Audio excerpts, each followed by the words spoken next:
Hello class, today we're going to be learning how to play the flute. Now, if you have your flute case out in front of you, we can have two different types of cases really. We can have one that is zippered and the one that is clasped. Make sure that your flute is right side up facing towards you, and you're going to want to open it. And when you open it, it should look a little like this. You should have the main body on top, the foot joint on the bottom left, and then the head joint / tone hole on the bottom right. So there are three different areas of the flute. We have our main body, which has most of the buttons. This is going to be the middle piece of our flute. And then we're going to have the head joint and tone hole, which is like this. And this is going to be the first part of the flute that we assemble. And then the last part of the flute we assemble is going to be the foot joint. All right. So whenever we are assembling the flute, we're going to start off with our head joint, and then we're going to have our body next. Whenever assembling the body, you're going to want to take this almost double ribbed area of the flute, and you're gonna, if you note that there is a discolored kind of different texture part of the head joint, this is where you're gonna put the two pieces together. So whenever you assemble it like so, you're gonna wanna grab by the part that does not have any rods or tone holes, because we don't want to bend anything, and you're gonna grab it like this.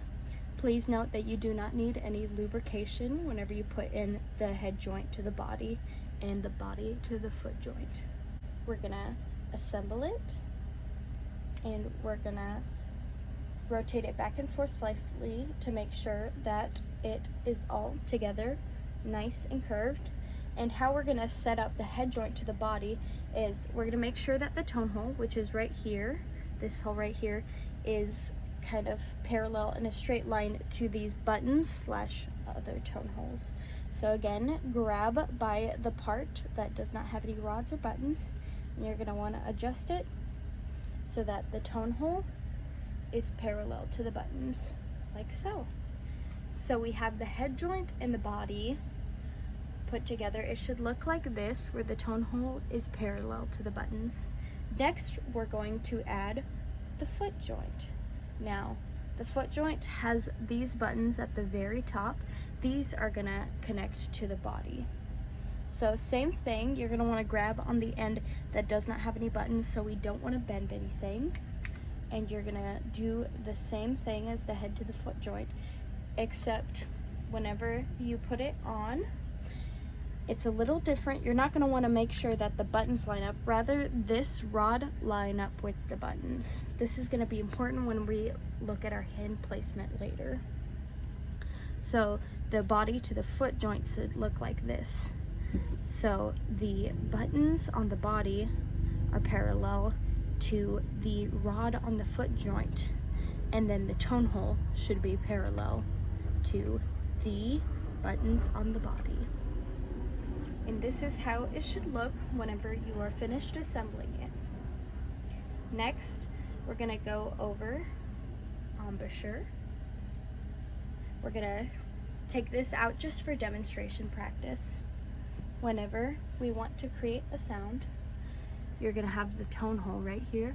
You're gonna rest your lips right behind and parallel to the tone hole.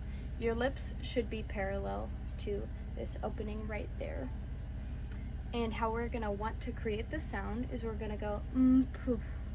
Make sure that you don't breathe too fast, you don't let too much air out, and you're gonna want your lips to be in a relaxed state. Poof. And my lips are relaxed, almost like in a puckering position. And notice I'm covering this up so we can create a lower tone. That's how we're going to create our noise. Now remember, our lips are parallel to the tone hole and our lips are relaxed. Almost like you have a grain of rice and you're just spitting it out really narrowly. All right, I'm going to connect this back onto the body, making sure that our tone holes are parallel to our buttons so we have the correct positioning. And next we're going to go over where to put our fingers and the 4 supporting places of the flute. So whenever we have all the buttons down, you're going to want to keep your thumb right here. On the bottom there's a button that you can put your thumb in, and that helps create the tone. And whenever you don't, you just rest it. The 4 resting points of the flute is going to be your right pinky, your right thumb, your left index finger. Notice that whenever I lift the flute up, my index finger is resting on this part of the flute, kind of supporting it, and your chin. So whenever I'm just holding it, no buttons pressed, it looks like this. And I have no buttons pressed, but I'm able to lift it up and move.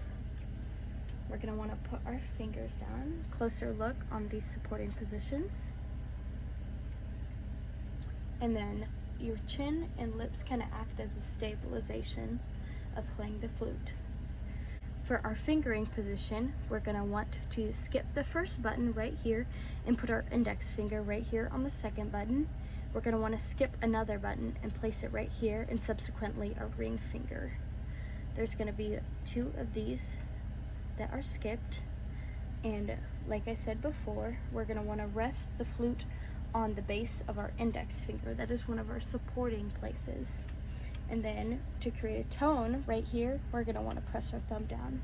So with nothing, this is all the fingers placed down on the flute like this. This is how you place it down on your left hand. Now we're going to move to the right. You're going to want to skip 2 buttons here and place your index finger right here. It's going to be almost parallel or the same to where your thumb is, kind of more support. And then your index finger, your middle finger goes right next to it. Same with your ring finger. And then our pinky, we have a few different buttons, but our basis is going to be right here. This is where you're going to press down. This is called the E flat key. So this is what it should look like when all the keys are pressed down. And then my thumb is pressed down as well. And then you're going to lift it up.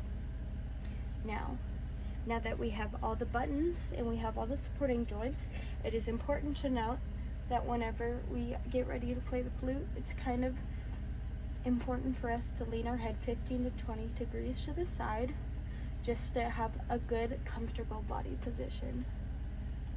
So with all the buttons pressed down,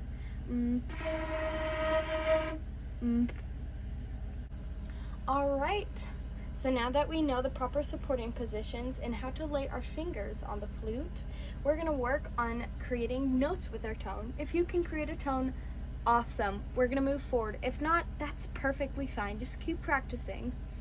So we're going to work on G first.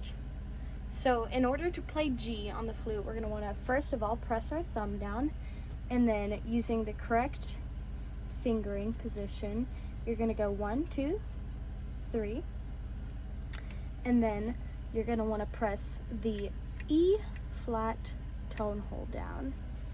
And whenever you play that, it should sound like this. And then if we want to go G, F, E flat, we're going to go G, F is pressing your index finger down, and E flat is pressing your middle finger and your ring finger down. So playing it, fingering it subsequently should look like this. And this is what it sounds whenever you play it.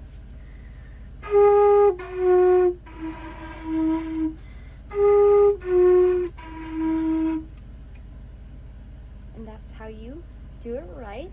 And whenever you have those 3 notes, you can make a variety of melodies. Whatever floats your boat. You could do Mary Had a Little Lamb, you could do Can Can, you could do whatever your heart desires.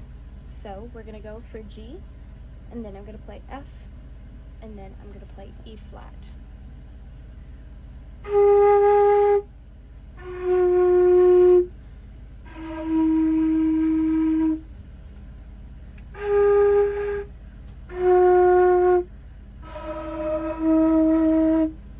And the tone can be sometimes hard to get. I still struggle with it myself. But if you keep practicing, you should be able to perform a consistent tone and maybe even vibrato in the future. Thank you.